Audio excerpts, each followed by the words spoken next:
औज़ुबिल्लाहि मिनश्शैतानिर्रजीम बिस्मिल्लाहिर्रहमानिर्रहीम।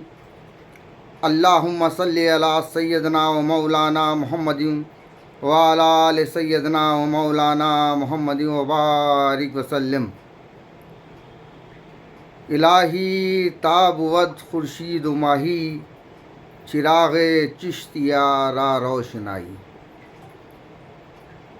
मोहतरम साथियों, अस्सलामु अलैकुम व रहमतुल्लाहि ताला व बरकातहू। आज आपसे गुफ्तगू की शुरुआत इस शेर के साथ करना चाहता हूँ। बड़ा मशहूर व मारूफ शेर है। बहुत बुलंद फ़ज़ा में तेरी पतंग सही, मगर ये सोच ज़रा डोर किसके हाथ में है। मोहतरम साथियों, अभी 2-3 दिन पहले ऑल इंडिया मजलिस इत्तेहादुल मुस्लिमीन, जो मुस्लिम लीडरशिप की सियासत करने के लिए जानी जाती है, उसके सरबराह और हैदराबाद से उसी पार्टी के लोकसभा के सदस्य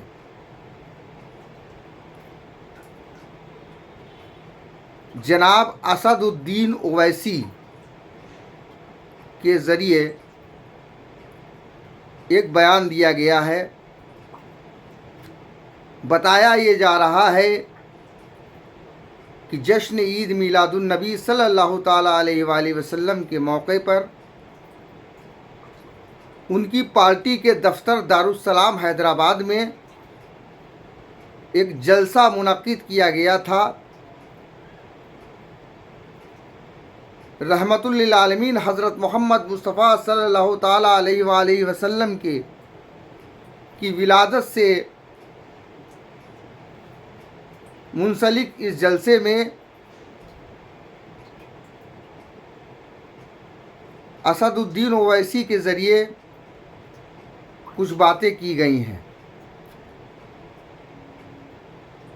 वो बातें जो की गई हैं मंजर आम पर वो आ चुकी हैं। इंतहाई जाहिलाना सोच का इंट्रोडक्शन उन्होंने अपने उस खिताब में कराया है। वहाबियों, सलाफियों, अहले हदीसों की मोहब्बत में इस कदर मुब्तला असदुद्दीन सलाहुद्दीन ओवैसी खो गए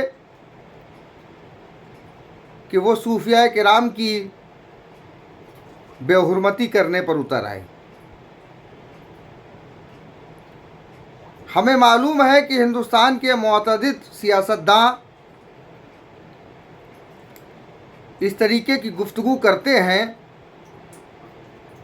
लेकिन मेयार को इस तरह से गिरा दिया जाएगा, इसकी हमें उम्मीद नहीं थी। अगरचे कि ये सभी लोग जानते हैं कि सूफ़ी खानकाह एसोसिएशन किसी भी सियासी जमात के किसी भी मसले में ना तो अपनी कोई राय रखता है, ना तो उनकी हिमायत करता है, ना तो उनकी मुखालिफत करता है। लेकिन चूँकि यहाँ पर जो मसला दरपेश आया है उसमें कई बातें निकल कर के सामने आई हैं। ये सभी लोग जानते हैं कि असदुद्दीन सलाहुद्दीन ओवैसी लगातार कौम मुस्लिम को गुमराह करने में लगे हुए हैं। हालिया जो वक्फ़ का मामला सामने आया है, इसमें भी इनकी गुमराहियों के कारनामे सर चढ़ करके बोल रहे हैं। जिस तरह से ये कौम मुस्लिम को गुमराह कर रहे हैं, सही बातों को छुपा करके ऊल जलूल तर्क लेकर के आ रहे हैं, ये बड़ी ख़तरनाक चीज़ है। दरअसल असदुद्दीन सलाहुद्दीन ओवैसी जिस एजेंडे पर काम कर रहे हैं वो एजेंडा मुस्लिम ब्रदरहुड का एजेंडा कहलाता है और मुस्लिम लीडरशिप पर वो काम कर रहे हैं। हमारे बुज़ुर्ग इस बात को अच्छी तरह से जानते थे कि मुस्लिम लीडरशिप कितनी ख़तरनाक है और ये इतनी ख़तरनाक है कि ये मुल्क का विभाजन करा देती है। इसलिए हमारे बुज़ुर्गों ने हमेशा इस नहूसत को, इस बवाल को किनारे ही रखा और कभी भी मुस्लिम क़यादत को कबूल नहीं किया। मुल्क आज़ाद होने के बाद हिंदुस्तान में तमाम मुस्लिम जमातें बनी, मुस्लिम पॉलिटिकल पार्टियां बनी, लेकिन कभी मुसलमान एक साथ उनके साथ नहीं गए। 1-2% ज़रूर जो है वो इन पार्टियों के साथ जुड़े रहे और उन्होंने इन पार्टियों को साथ दिया, लेकिन अक्सरियत मुसलमानों की मुस्लिम लीडरशिप की बात करने वाली सियासी जमातों से दूर रही। अब हम बात कर रहे हैं असदुद्दीन सलाहुद्दीन ओवैसी की। बल्कि मैं कुछ सवाल करना चाहता हूँ।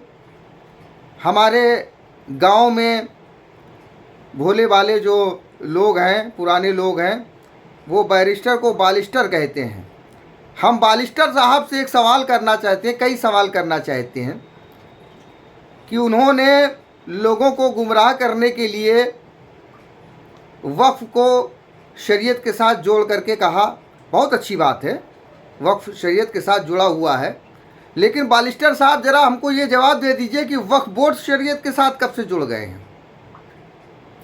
वक्फ वो होता है जो अल्लाह की राह में अल्लाह के बंदों के फलाह और बहबूद के लिए कोई इंसान अपनी पार्टी को वक्फ कर दे, अपनी प्रॉपर्टी को वक्फ कर देता है, उसे वक्फ कहा जाता है। और वक्फ दो तरह के होते हैं बालिस्टर साहब, एक वक्फ अलल खैर होता है, एक वक्फ अलल औलाद होता है। वक्फ अलल खैर में फ़ायदा सारे मुसलमानों के लिए होता है और वक्फ अलल औलाद में फ़ायदा जो वक्फ कर रहा है उसकी औलादों के लिए होता है।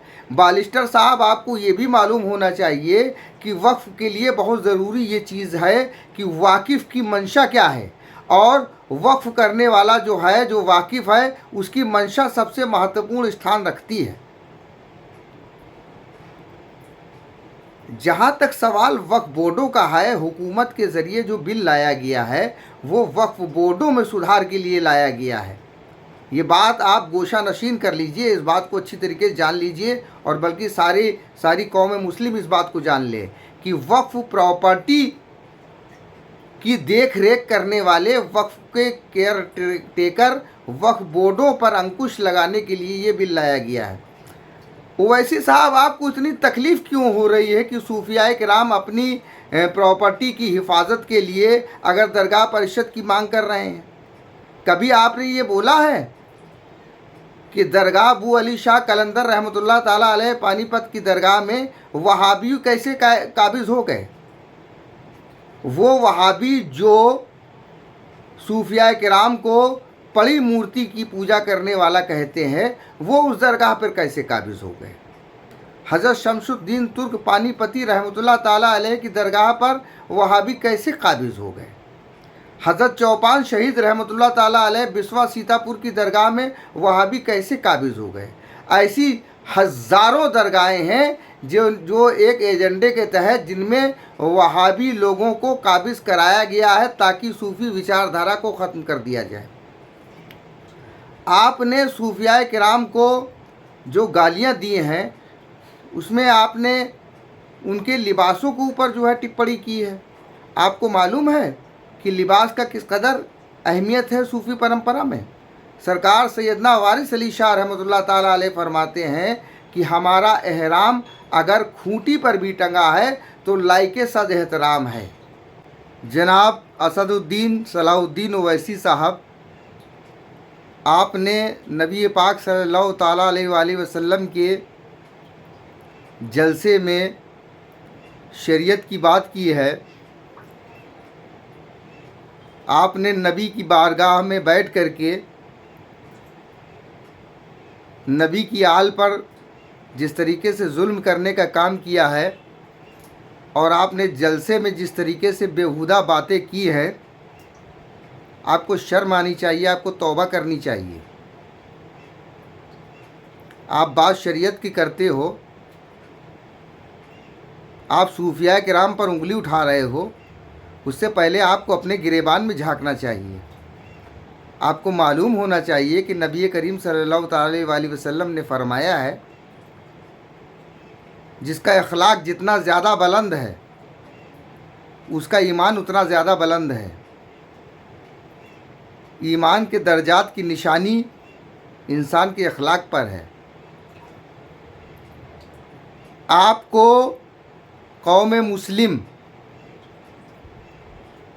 जिस तरीके से आपने सूफिया किराम को जोकर कहा है ना, तो आपको मालूम होना चाहिए कि कौम मुस्लिम आपको भी वही सियासी मानती है, इससे ज़्यादा आपको कुछ नहीं मानती है। जिस तरीके से आप उछल कूद मचाया करते हो, जिस तरीके से आपने बदतमीज़ियाँ की हैं, आपका जवाब तो उसी ज़बान में देना चाहिए था। लेकिन हमारे बुज़ुर्गों की ये तालीम नहीं है बालिस्टर साहब। हमारे बुज़ुर्गों की ये तालीम है कि हमको दुश्मनों से भी, बल्कि सूफिया के नज़दीक तो कोई दुश्मन होता ही नहीं है, मुखालिफिन के साथ भी अदब के साथ पेश आना चाहिए। आप सूफिया किराम पर उंगली उठा रहे हो, उससे पहले थोड़ा सा पढ़ लीजिए। आपके दक्कन के ही मशहूर और मारूफ बुज़ुर्ग गुज़रे हैं, ख्वाजा अहमद अयाज़ रहमतुल्लाह ताला अलैह, जो कि पहले राजकुमार जयदेव के नाम से जाने जाते थे। उन्होंने एक तसनीफ़ की थी फ़ारसी ज़बान में, जिसका तर्जुमा ख्वाजा अहमद निज़ामी ने किया है, जिसको निज़ामी बंसरी कहा जाता है, जो उर्दू ज़बान में इंटरनेट पे भी अवेलेबल है। उसके वीडियोस भी बने हैं, आप पढ़ लीजिए, आपको सारे सवालों का जवाब मिल जाएगा। आप सूफिया किराम पर उंगली उठा रहे हो, उनकी फ़नाइयत की बात को बता रहे हो। सूफियों के सरताज ख्वाजा गरीब नवाज से बड़ा कोई सूफ़ी है? निज़ामी बंसरी में लिखा हुआ है कि आप दरगाह के मसले पर हाकिम वक्त से जाकर के मिले थे। आप एक किसान की मदद के लिए हाकिम वक्त से जाकर के मिले थे। हाकिम वक्त से के साथ जाकर के मुलाकात कर लेना और अपनी बात को रख देना, ये कौन से तसव्वुफ़ को जो है कमज़ोर कर देने वाली बात है? बालिस्टर साहब, थोड़ा सा और इल्मी मुताला कीजिए और पता करिए हकीम अजमल खां कौन थे। हकीम अजमल खां का सिलसिला तरीक़त क्या था, किसके खलीफा थे? उसके बाद वो एक सियासी जमात के साथ जुड़े हुए थे, जिस जमात को उस दौर के आपके लोग गालियां देते थे। उस दौर की जो आपकी कासिम रज़वी की MIM थी, वो उनको गालियां देती थी और उनको कांग्रेसी मुल्ला कहा जाता था। उन सूफिया किराम को गाली दी जाती थी। आज वही काम आप कर रहे हैं, कोई तब्दीली नहीं आई आपके अंदर। आपने और आपकी सोच ने और आपकी तहरीक ने हमेशा उन लोगों की मुखालफत की है जो इस वतन पर मर मिटने वाले हैं। आप सूफिया किराम की तौहीन कर रहे हैं। आप वहाँ बैठ कर के मिंबरे रसूल पर बैठ कर के आले रसूल की तौहीन कर रहे हैं। आपको मालूम होना चाहिए कि दरगाह परिषद के मामले में जो सूफिया किराम JPC में गए थे, उनमें एक बहुत बड़े सूफ़ी बुज़ुर्ग हैं, हज़रत सैयद मोहतशिम अबुल उलाई, जो कि औलाद हैं हज़रत सैयदना अमीर अबुल उला अगरवी रहमतुल्लाह ताला अलैह की। थोड़ा सा जाकर के मुताला कर लीजिए, हज़रत सैयदना अमीर अबुल उला सरकार कौन है, जिन्होंने बादशाह जहांगीर के मनसब को लात मार करके गोशा नशीनी अख्तियार कर ली थी। आप सूफिया किराम को जोकर कह रहे हैं, उनके लिबास को गालियां दे रहे हैं। आपको शर्म नहीं आती है? इस कदर जो है वहाबियों की मोहब्बत में दीवाने पड़े हो। शर्म करो। वैसी वहाबियों के इक्तिदार के लिए तुम सूफियों को गाली दे रहे हो। अपनी सियासत के हवस में तुम सूफिया किराम को निवाला बना रहे हो। तुम्हें शर्म नहीं आती? तुम कितने बड़े नेता बन गए हो, क्या मंचों पर बैठ करके सूफिया किराम को गालियां दोगे? तुम्हारी सियासत अपनी हदों के अंदर रखो। वैसी हमें मालूम है तुम किसकी हवा पर टाइट हो रहे हो। उन मुकद्दस सूफिया किराम के लिबास को गालियां दे रहे हो। एक फैशन सा बन गया है कि जिसको देखो वो सूफियों को गाली देना शुरू हो जाता है। मैं आगाह कर देना चाहता हूं कि अगर आपको संविधान और कानून के नाम पर पूरे हिंदुस्तान में एहतजाज करने की इजाज़त है तो इजाज़त हमें भी है।